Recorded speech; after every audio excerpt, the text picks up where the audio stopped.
In this video, I'm going to be talking about why you get random episodes of anxiety, why it happens at all different times, even when you're not in danger and nothing stressful or scary is happening. So let's go through random episodes. So anxiety can happen at any time. So one of the methods of treating anxiety, which is common here in the UK, is CBT, cognitive behavioral therapy. In that sort of method, they're looking for triggers. So typically a therapist will be saying, oh, what were you thinking about when you were anxious? And let's try and change those thoughts. Or if you get anxious going to the shops, let's try and calm your brain down and change your thought patterns. But in reality, when someone has generalized anxiety or generalized anxiety disorder, it means you're getting anxiety at any time. You're not doing anything scary. You could be in the shower and you get anxious feelings. You could be at home watching TV. So there are no triggers. And this is why some therapists and people like you probably don't understand, but I wasn't doing anything scary. Why am I getting anxiety all the time?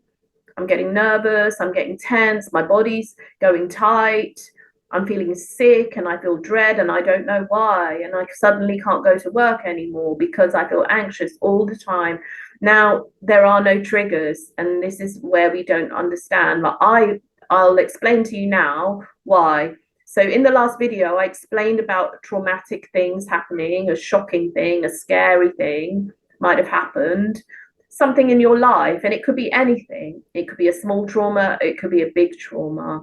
So I deal with the causes of anxiety, and then that causes a spike in the anxiety part of your brain, and then your brain goes into this anxious feeling, and then your whole body starts to overtake with anxiety.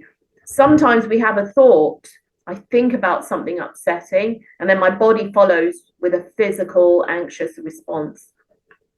Sometimes we don't think about anything. We're just walking down the road, going for a cup of coffee, and anxious feelings happen and we get anxiety for no reason. We don't understand. Now, the reason why you're getting it is because something happened to you in your life suddenly that has changed that. Now, when you were little, when you were 3, 4, 5, you probably didn't have anxiety because nothing was going on. When we have something traumatic, it doesn't have to come from childhood trauma, or, we've probably had a lovely childhood. Some people have had bullying and things. Some people have never had anxiety all their life until they become an adult and they suddenly have a relationship breakup, or their parent dies, or something happens to their child, or they get a shocking or traumatic event, a car accident, bullying in the workplace. It could be any sort of scary, upsetting, traumatic events.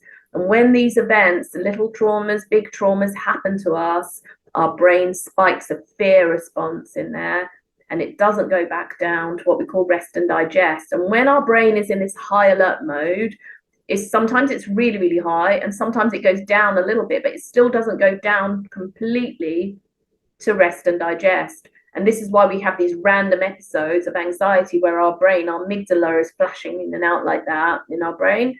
And then we get anxious going to cinema, we get anxious at the supermarket, and we get anxious watching TV, we get anxious in the shower, we get anxious in bed. And there's nothing scary going on. We're not thinking of anything scary. And then people wonder, why am I getting it? Why is this happening to me? I used to go to the supermarket all the time. Now I can't go anymore. So it's because something has happened. And if you deal with the thing that happened, seeing a dead body, or dealing with whatever it was that caused the brain to spike this fear, this is how we're going to let it go. So there are no triggers because your brain is already in this high alert and unable to go back to rest and digest. And it needs some sort of therapy at a brain level to make it go down. So talking about it isn't going to make a panic attack or anxiety go away. Just because you're talking about it, or no, just because you saw a dead body, or that your relationship broke up, it's not going to stop what's going on in your brain to calm it down, to let it go.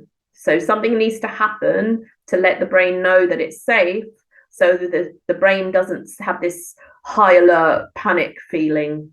And it happens randomly on its own. And when that brain goes into that mode, our body will follow with fainting, palpitations, sick, vomiting, churning, headaches, dizziness, brain fog, unable to concentrate on our work, unable to go out with our friends, all of that. So this is why breathing or looking or distracting yourself is only temporary. Okay. And in the next video, I'm going to explain why the therapy methods that you've been trying haven't actually worked, because they are temporary. And I'm going to go into more detail about that. So watch out for part 3, where I'm going to be talking about why your therapy hasn't worked and why you're not better. Thanks for watching.